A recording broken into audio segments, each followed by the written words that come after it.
कभी बड़ी खबर, कभी तेज खबर, कभी ताजा खबर, कभी पहली खबर। इस शोर और भागम भाग में दब जाती है असली खबर। पहुंचता नहीं पूरा सच आप तक, लेकिन ये शुरुआत। उठाएगा हर हकीकत से पर्दा, लगेगी सच्चाई और भरोसे पर मुहर। एक बार फिर आपके हक के लिए बुलंद करेगा आवाज। रीवा से अनिल शर्मा। रीवा के सिरमौर सिविल अस्पताल के बाल एवं शिशु रोग विशेषज्ञ डॉक्टर आर.के. ओझा गरीब मरीजों के हक का इलाज मार रही सरकारी डॉक्टरों की प्राइवेट प्रैक्टिस। रीवा के सिरमौर अस्पताल में स्वास्थ्य विभाग, एमसीआई, आईएमए और पीएमएस इतनी अधिक संस्थाओं की देखरेख होने के बावजूद सरकारी डॉक्टरों की प्राइवेट प्रैक्टिस खत्म नहीं हो रही है। अब तो बात न केवल प्राइवेट प्रैक्टिस बल्कि सरकारी सुविधाओं के दुरुपयोग तक पहुंच गई है। हर सरकारी डॉक्टर को 25% अतिरिक्त तनख्वाह और इतनी ही अतिरिक्त पेंशन मिलती है। प्राइवेट प्रैक्टिस न करने के बदले में वो ये भी लेते हैं और प्राइवेट प्रैक्टिस भी करते हैं। बावजूद शासन से मुख्यमंत्री शिवराज सिंह चौहान ने ऐसे सरकारी चिकित्सकों की सूची तलब की थी जो निजी प्रैक्टिस से जुड़े हैं, मगर अब तक ये सूची शासन को महानिदेशालय की ओर से उपलब्ध नहीं करवाई गई है। स्वास्थ्य विभाग में अब तक हुई गिनती के मुताबिक प्रदेश में करीब 1000 सरकारी चिकित्सक प्रत्यक्ष या अप्रत्यक्ष रूप में निजी चिकित्सकीय सेवाएं दे रहे हैं। निजी प्रैक्टिस से जुड़े विवाद से अब पूरे रीवा में इवस और नजर गई है। रीवा के सिरमौर में एक बड़े बंगले में नर्सिंग होम संचालित है। सिरमौर के दर्जनों गांवों से मरीज इस निजी अस्पताल में आते हैं। रीवा तक के मरीजों का इलाज इस नर्सिंग होम में होता है। Doctor R K. ओझा अपने ओहदे का फायदा उठाकर गांवों के मरीजों को अपने नर्सिंग होम में बुलाते हैं।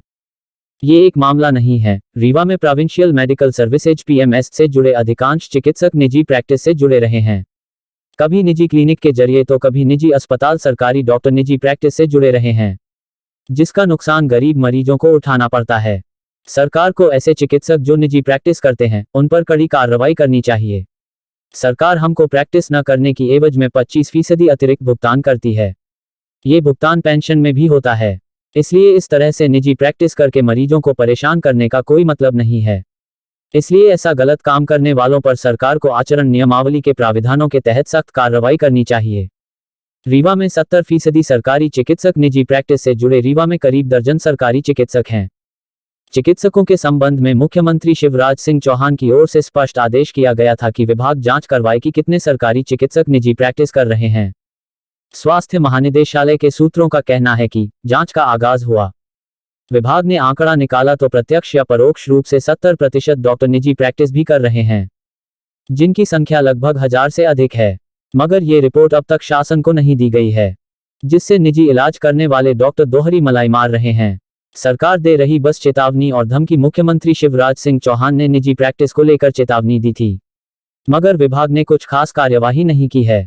अब स्वास्थ्य मंत्री ने एक बार फिर से चेतावनी जारी की है।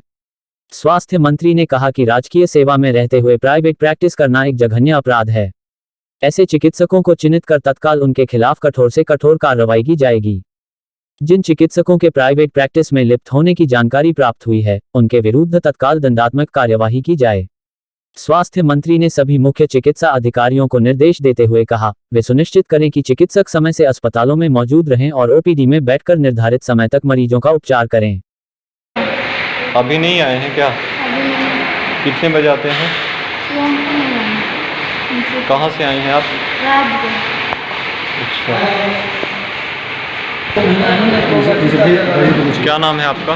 राकेश द्विवेदी। किस लिए आए हैं यहाँ?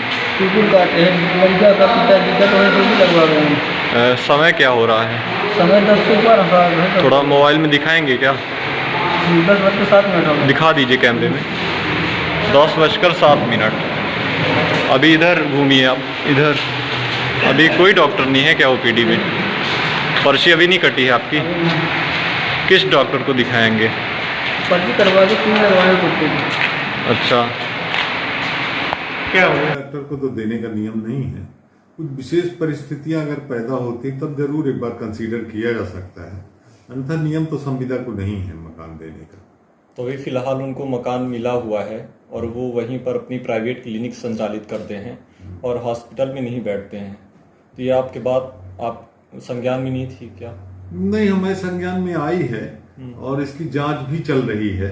इसकी जांच के लिए लिखा गया है, यहाँ से कमेटी बनाई गई है।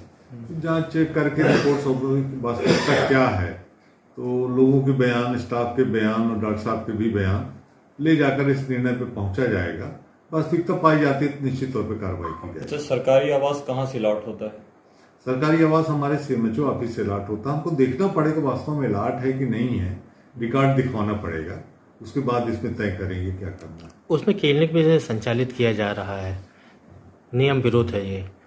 नहीं, क्लिनिक ज्यादा तो नहीं, लेकिन अगर कमरे में कोई डॉक्टर रहता है तो वह मरीज आते हैं तो देख सकता है उसको। पैसे लेकर देखते हैं अधिकतर लोग। वो अस्पताल टाइम के अलावा अगर है, नहीं, हॉस्पिटल टाइम में हॉस्पिटल टाइम में तो देखना गलत है, ये उचित नहीं है। अस्पताल समय में तो उनको अस्पताल में रहना। आज तक कोई कार्रवाई नहीं हुई। अब इस पे बताया ना कि हमने जांच कमेटी बनाई है। जांच कब तक चलेगी?